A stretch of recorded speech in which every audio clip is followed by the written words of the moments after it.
There was certainly no flippening this week, more like the flipping out of the entire market. Bitcoin briefly dipped below the psychological 6K mark, but the real story was Ethereum plummeting over 17% in just 24 hours, the biggest fall since March. ICOs, the very thing that led to a price surge of about 1K in February, now might have been to blame for the crash, as startups that raise money from ICOs are apparently cashing out due to the bear market and to cover costs. In an effort to calm the waters somewhat, Joseph Lubin gave an interview. He said, "This is something we've seen many times in the Bitcoin ecosystem since 2009.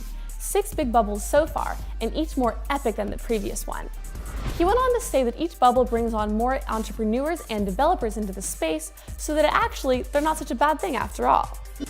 And the market seems to be agreeing, the maps right now are mostly in the green. Also this week, Vitalik gets Bitcoin from his corner stores, Playboy's got the blockchain blues, a currency crisis in Turkey leads to a crypto exchange surge, and BuzzFeed releases an epic crypto list. ETFs are seen as the savior, the white knight that will ride through the chaos, slay the FUDmeisters, extend a hand, and take hodlers on horseback to the moon. Vitalik has a more tempered view. He thinks it's all about corner stores. An interesting counterpoint in amongst the hype, but is he right? Let us know in the comments.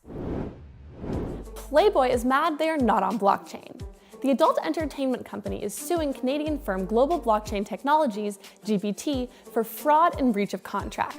GPT was meant to integrate the Vice Industry Token, VIT, on Playboy's media sites. Playboy claims the firm not only failed to do so, but also omitted a payment of $4 million. GPT dismissed the lawsuit as a normal dispute between two businesses, calling the fraud charge frivolous. In March, Playboy had announced plans to develop an online wallet for customers to pay in crypto for their media that supports the Vice Industry Token. Although much derided, the adult entertainment industry is often on the cutting edge of tech. According to the vice president of Pornhub, history has proven that the adult entertainment industry plays a critical role in adoption for innovative technology.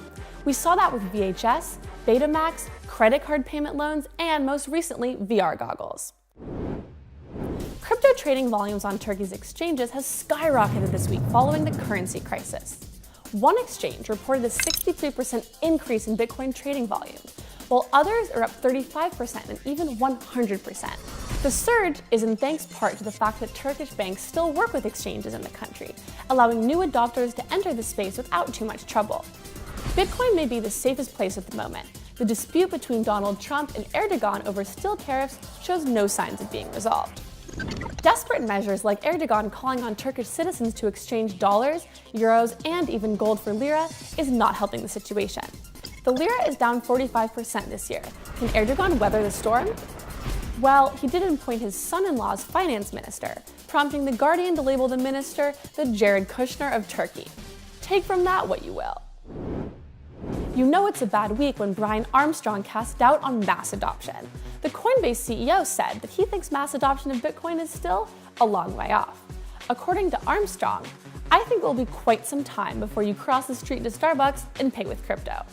It's probably not a coincidence that he mentioned the major coffee chain. Last week, Starbucks had to deny that customers could buy Frappuccinos with Bitcoin after many misrepresented their partnership with Microsoft and the Intercontinental Exchange. Armstrong estimates that only around 10% of crypto is used in day-to-day transactions. However, he noted that, despite bubbles and corrections, real-world adoption has been on the rise, despite the fact that certain governments around the world are trying to put a stop to crypto. But Armstrong is bullish on countries like Venezuela and Turkey, where crypto is on the up due to economic crises. Finally, a listicle we can get behind. This week, Hipster Economics from BuzzFeed released 6 epic ways to spend your Bitcoin. A welcome reminder that although prices may be falling, there are real-world examples of mainstream adoption. At number 1, gift cards. In the US and the UK, it is possible to exchange crypto for gift cards that allow you to buy any number of products, from sneakers to toy snakes. Number 2, air travel. You can book airline tickets with cheap air using crypto. Take a trip to the various cryptopias around the world, be it Malta, Puerto Rico, or Zug in Switzerland. Number 3 is Apple stock. A borderless stock exchange is about to be launched where you can exchange Bitcoin for Apple stock, among other things. Once you get on board, maybe you'll be able to convince fellow Apple investor Warren Buffett that Bitcoin is great and not rat poison. Number 4, beer. Thirsty? Well, if you are, CoinMap can tell US hodlers where they can buy beer with Bitcoin. Number 5, shop on Amazon. This means you can buy literally anything with Bitcoin, but you have to do so via an app. And finally, at number 6, buy household goods on Overstock.com. Their CEO is a Bitcoin believer, so it makes sense he's put his money where his mouth is. Like, subscribe, and if you're not scared of the volatility, hodl. Cointelegraph. Like, subscribe, and hodl.